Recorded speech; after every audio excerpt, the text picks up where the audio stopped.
Chandler, Arizona, 2012. John Kapoor is 69 years old, a serial pharmaceutical entrepreneur, a billionaire. He emigrated from India in his early 20s, built a fortune, and founded a company called Insys Therapeutics in 1990. Now he is about to launch a new drug.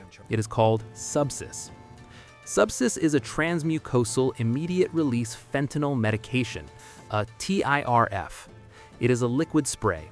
It is applied sublingually, directly under the tongue. It bypasses the digestive system and enters the bloodstream in minutes.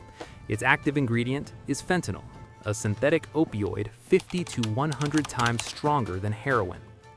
The FDA approves Subsys for one very specific, very extreme purpose: breakthrough cancer pain. It is designed for terminal patients, patients already heavily tolerant to standard around-the-clock opioid therapy. Patients whose bodies are so ravaged by cancer that only a direct, rapid-fire blast of liquid fentanyl will stop their agony. It is a tiny market. A tiny market means limited revenue. But Kapoor is a businessman. He wants a return on his investment. The loophole is a quirk in the American medical system known as off-label prescribing. A pharmaceutical company cannot legally market a drug for an unapproved off-label use. The FDA strictly forbids it. But a doctor, a licensed physician, a doctor can prescribe it for anything they deem fit: neck pain, joint pain, migraines, carpal tunnel. If the doctor writes the script, the pharmacy fills it.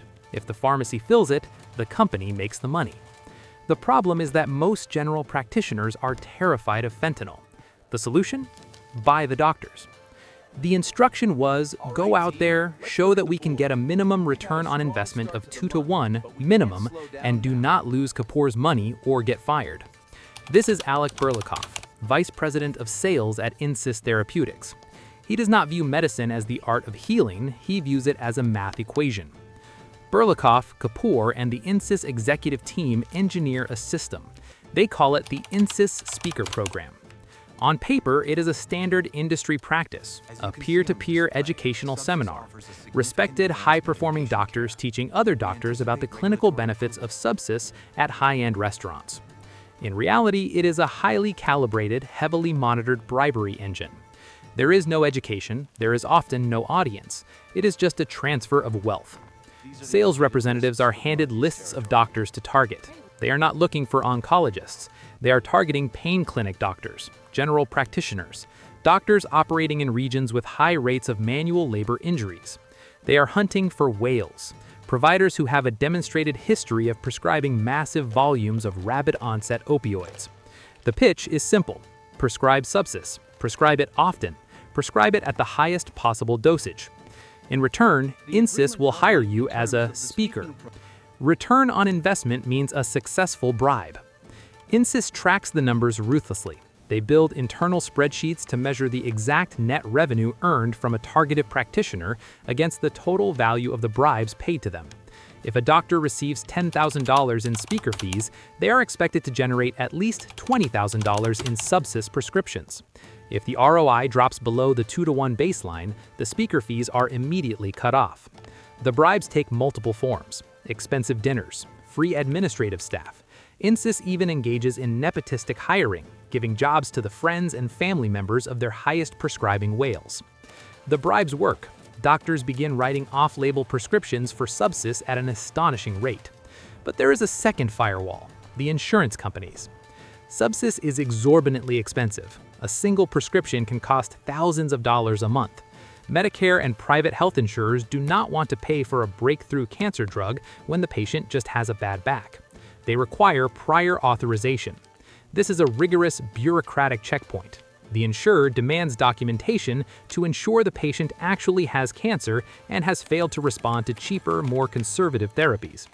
Normally, a doctor's office handles this paperwork, but doctors are busy. The paperwork is tedious. The insurers deny the claims. The prescriptions stall. The revenue chokes. Kapoor and his executives realize they cannot rely on doctors to navigate the bureaucracy, so they build a machine to do it for them: the Insys Reimbursement Center, the IRC. It is a dedicated call center operating out of an office in Arizona. Insys employees are instructed to block their caller ID. When they dial the insurance companies, they use a highly specific, legally dubious script. "Hi, I'm calling from Dr. Smith's office." They are not in Dr. Smith's office, they are sitting in a corporate cubicle in Chandler. The insurance representative asks the critical, mandatory question: does the patient have breakthrough cancer pain? The INSYS employees are trained in the art of the implied lie. They talk around the diagnosis. They use opt-in phrasing. They claim the patient suffers from breakthrough pain without mentioning cancer. They manipulate the medical codes. They fill out the prior authorization forms themselves. They forge the medical justifications. Before the creation of the IRC, the insurance approval rate for sepsis was roughly 30%. Within 1 week of the call center opening, the approval rate jumps to 46%. The floodgates open. The financial numbers are staggering. In 2013, the year after launch, net revenue from sepsis hits $97.7 million. By 2015, prescriptions for sepsis generate approximately $330 million in net revenue for INSYS Therapeutics. The company's stock price surges. Wall Street applauds the explosive growth. INSYS becomes the best-performing IPO of 2013. John Kapoor's net worth skyrockets. The machine is flawless. But fentanyl is not a spreadsheet. It is a chemical weapon. Tolerance builds. Addiction takes hold. Patients are dying.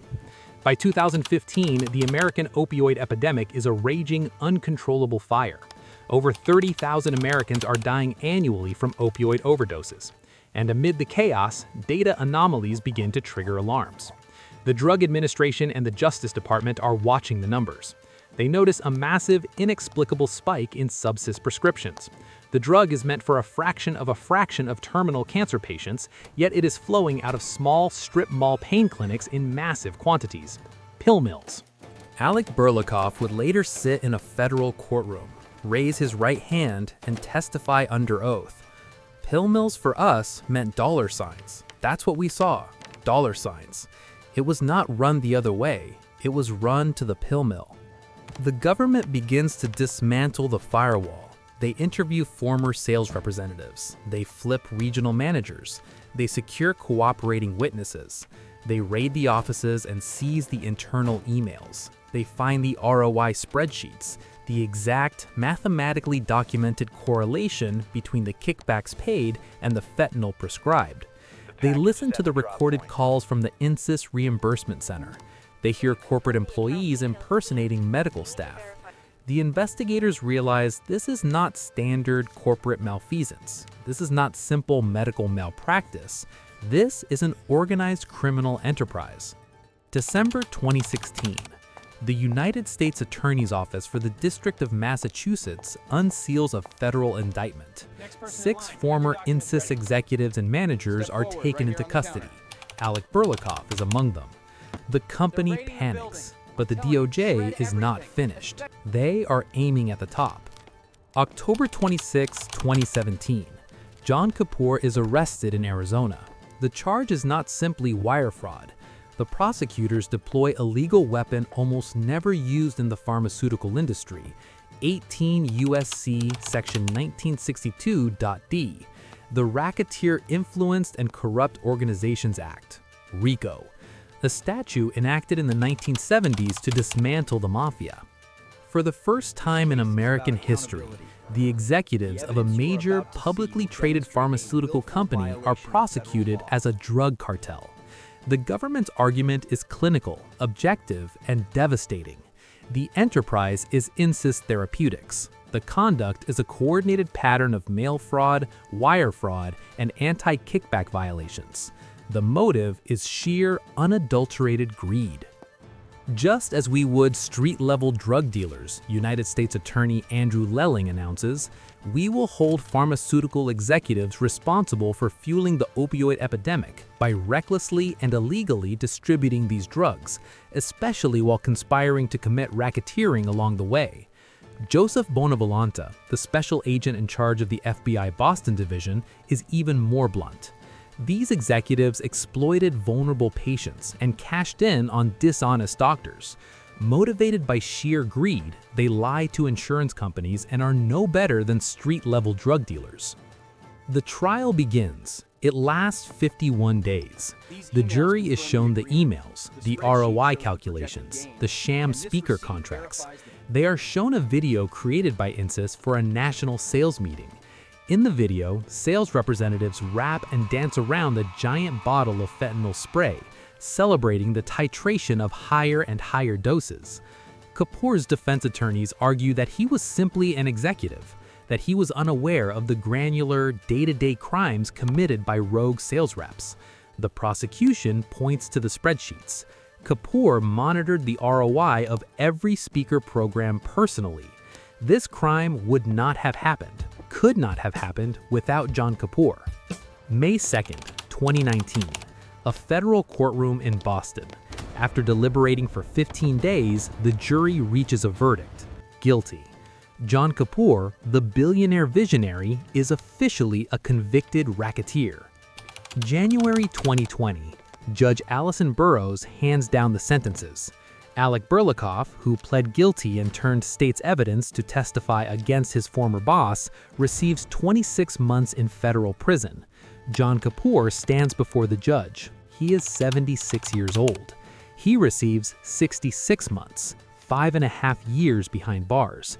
He is ordered to pay nearly $60 million in restitution. The consequences cascade through the corporate structure. In June 2019, Insys Therapeutics agrees to pay a $225 million settlement to resolve the federal government's criminal and civil investigations. 10 days later, the company files for Chapter 11 bankruptcy in Delaware. It is the first opioid manufacturer to completely collapse and seek bankruptcy protection as a direct result of legal action related to the crisis. The stock is delisted, the company is liquidated. The subsidize license is sold off.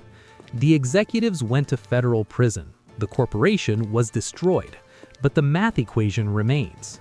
During the years Insys operated its cartel, the United States saw opioid deaths soar to unprecedented heights. The CDC would eventually report that between 1999 and 2017, some 400,000 people died from overdoses involving opioids. While subsidize was only one piece of that massive puzzle, hundreds of deaths were directly linked to the drug. The system adapted. The government proved they could pierce the corporate veil, bypass the standard regulatory fines, and use mob-busting laws to hold a boardroom accountable. But the damage was already done. A legal product, an illegal strategy, and a return on investment paid entirely in human lives.